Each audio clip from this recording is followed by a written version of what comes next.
Breaking news టీటీడీకి సంబంధించి breaking news TTD EO ధర్మారెడ్డిపై ప్రభుత్వం సీరియస్ అవుతోంది. వారం పాటు సెలవులు వెళ్లాలి అని సీఎస్ ఆదేశాలు జారీ చేశారు.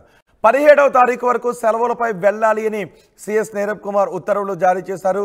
సెలవుల్లో తిరుమల దాటి వెళ్లేందుకు అనుమతి లేదు అని చెప్పారు. రాష్ట్రం విడిచి వెళ్లకూడదు అని ఆదేశాలు జారీ చేశారు. సీఎంగా ప్రమాణ స్వీకారం అనంతరం కుటుంబంతో కలిసి తిరుమలకు చంద్రబాబు 13వ తారీఖున వెళ్లబోతున్నారు. 13వ తారీఖున స్వామివారిని దర్శించుకోబోతున్నారు చంద్రబాబు. ఈ నేపథ్యంలో ధర్మారెడ్డిపై చర్యలకు సిద్ధమయ్యారు.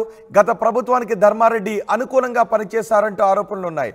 టీడీపీ నేతలకు స్వామివారి దర్శనం సైతం నిరాకరించేవాడని ధర్మారెడ్డిపై ఫిర్యాదులున్నాయి. ఈ నేపథ్యంలో ధర్మారెడ్డిపై చంద్రబాబు చాలా సీరియస్గా ఉన్నట్టుగా తెలుస్తోంది. ధర్మారెడ్డి వైఎస్ రాజశేఖర రెడ్డి కుటుంబానికి సన్నిహితులుగా ఉండేవారు. వైఎస్ రాజశేఖర రెడ్డి ఉన్నప్పుడు టీటీడీకి డెప్యూటేషన్పై ఆయన వచ్చారు. జేయూగా పనిచేశారు.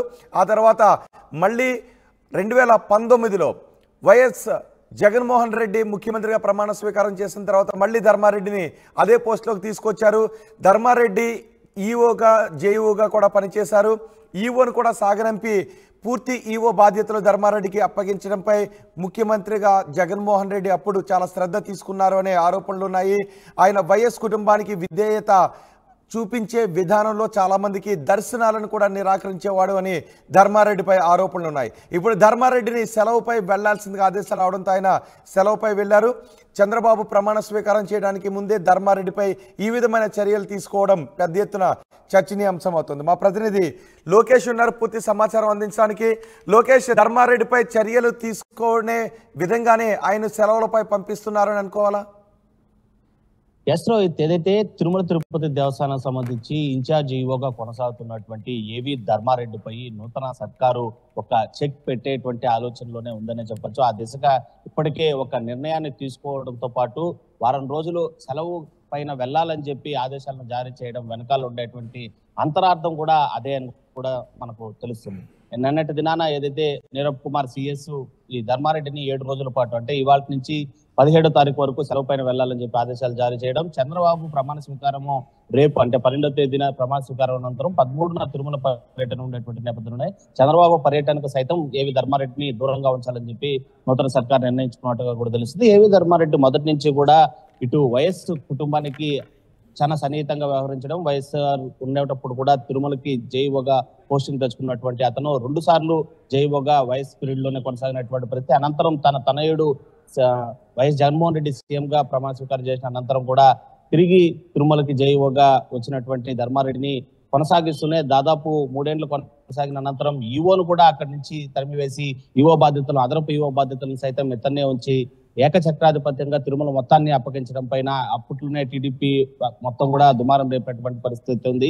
తను పూర్తిగా వన్ సైడ్ గా ప్రభుత్వానికి వ్యవహరిస్తున్నాడు అనేదే కాకుండా ఇటు స్వామివారికి సంబంధించినటువంటి నిధులను సైతము ప్రభుత్వానికి మళ్లించేటువంటి పనులను లోపల అంతర్గతంగా చేస్తున్నాడు అనేటువంటి ఆరోపణలు కూడా అప్పుడు టీడీపీ ప్రతిపక్షంలో ఉండేటప్పుడు అనేక సార్లు ఆరోపించినటువంటి పరిస్థితి. మరోవైపు టీడీపీకి సంబంధించినటువంటి ఎక్స్ ఎమ్మెల్యేలు కావచ్చు, అదేవిధంగా ప్రస్తుతంగా గతంలో ఏదైతే ప్రతిపక్షంలో ఉండేటువంటి ఎమ్మెల్యేలు వచ్చినప్పటికీ కూడా వాళ్ళు కూడా స్వామివారి దర్శనం సైతం కల్పించేవారు కాదని, వాళ్ళు లెటర్లు ఇస్తే నిరాకరించేవారు అనేటువంటి ఫిర్యాదులు కూడా చంద్రబాబుకు అనేక సార్లు అందడంతో పాటు ఏదైతే జగన్ అధికారంలోకి రాకముందు జైల్లో ఉండేటప్పుడు వ్యక్తిగతంగా కూడా ఈ ధర్మారెడ్డి అనేటువంటి వ్యక్తి వ్యక్తిగతంగా అనేక సార్లు కలియడంతో పాటు తాను ఇటు ప్రభుత్వం చేపట్టిన తర్వాత వైఎస్ఆర్సీపీ వచ్చిన తర్వాత ఢిల్లీలో ఉన్నటువంటి ప్రాబ్లమ్స్ దగ్గర నుంచి ఢిల్లీ వరకు కూడా లోపాయకార ఒప్పందాలు కావచ్చు లేదా లాబింగ్ కావచ్చు, ప్రతి ఒక్కటి కూడా ధర్మారెడ్డి టీటీడీని అడ్డు పెట్టుకొని చేయించేవాడు అనేసి, అదేవిధంగా జడ్జిని సైతం ప్రసన్నం చేసుకోవడానికి ఢిల్లీలో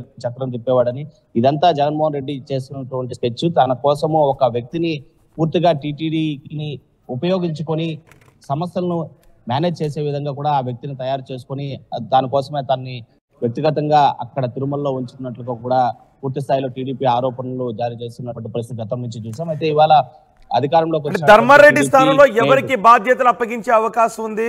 ధర్మారెడ్డిని సెలవుపై పంపించిన తర్వాత ప్రభుత్వం పూర్తి స్థాయిలో కొలువుదీరిన తర్వాత ధర్మారెడ్డిపై ఇతర చర్యలు ఏమైనా ఉండే అవకాశం ఉంటుందా?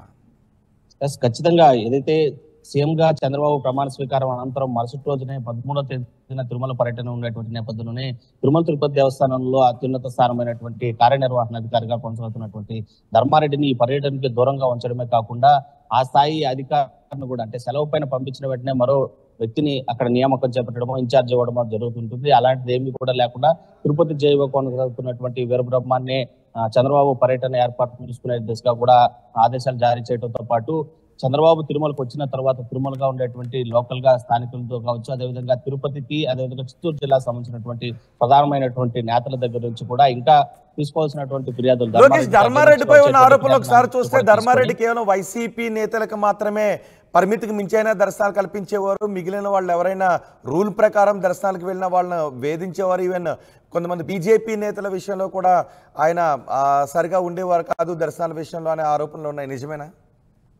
ఖచ్చితంగా. ఎందుకంటే ఇది బాహాటంగానే టీడీపీకి సంబంధించినటువంటి అధికారంలో లేకపోయినప్పటికీ ప్రతిపక్షంలో ఎమ్మెల్యేలుగా కొనసాగుతున్నట్టు వారు, ఎమ్మెల్సీగా కొనసాగుతున్నటువంటి వారందరూ కూడా దర్శనం కల్పించకపోవడంతో కూడా వాళ్ళు శ్రీవాణి ట్రస్ట్ ఏదైతే ఈ ధర్మారెడ్డి పీరియడ్ లోనే ఈ శ్రీవాణి ట్రస్ట్ టికెట్ అనేది కూడా పరిచయం చేయడం జరిగింది.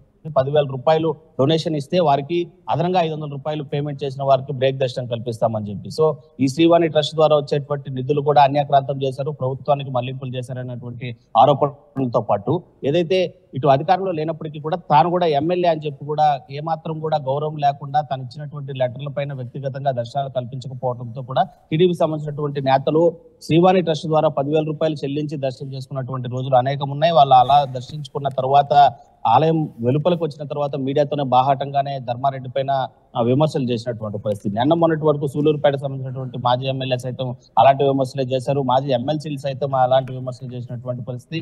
కనీస గౌరవం కూడా ఇవ్వడం లేదు. కేవలం అధికార వైసీపీ పార్టీ చెప్పినట్టుగా ఆడుతూనే వారికి కావాల్సినటువంటి అంటే ఎలాంటి రూల్స్ అండ్ రెగ్యులేషన్స్ లేకుండా కేవలం టెక్స్ట్ మెసేజ్ ద్వారా వచ్చినటువంటి వారి పైన కూడా వైఎస్ఆర్సీపీ గవర్నమెంట్ సంబంధించినటువంటి వారైతే వారికి మాత్రం దర్శనాలు కేటాయింపు చేయడం, ఇటు ప్రతిపక్ష ఎమ్మెల్యే హోదాలో ఉన్నప్పటికీ ఎమ్మెల్సీ హోదాలో ఉన్నప్పటికీ కూడా వాళ్ళ వ్యక్తిగతంగా వచ్చినా కూడా పట్టించుకోకపోవడం, ప్రోటోకాల్ దర్శనాలు ఏర్పాటు చేయకుండా పోవడం, తాము కేటాయించినటువంటి లెటర్ల పైన ఏమాత్రం స్పందించకపోవడం అనే దానిపైన టీడీపీ నేతలు అయితే మాత్రం తీవ్రమైనటువంటి ఆగ్రహంతో వ్యక్తం చేస్తున్నటువంటి పరిస్థితి. మరోవైపు పర్సనల్ గా అయితే మాత్రం వైఎస్ఆర్ ఫ్యామిలీకి సంబంధించి పూర్తిగా కూడా వీర విధేయుడిగా ఉన్నాడు. జగన్మోహన్ రెడ్డికి ఎలాంటి చిన్న సమస్య వచ్చినా కూడా ఢిల్లీ నుంచి లాబియింగ్ కోసం ధర్మారెడ్డి చక్రం తిప్పేవాడు అనేటువంటి ప్రధానమైనటువంటి ఫిర్యాదు అయితే మాత్రం చంద్రబాబుకి అందడం.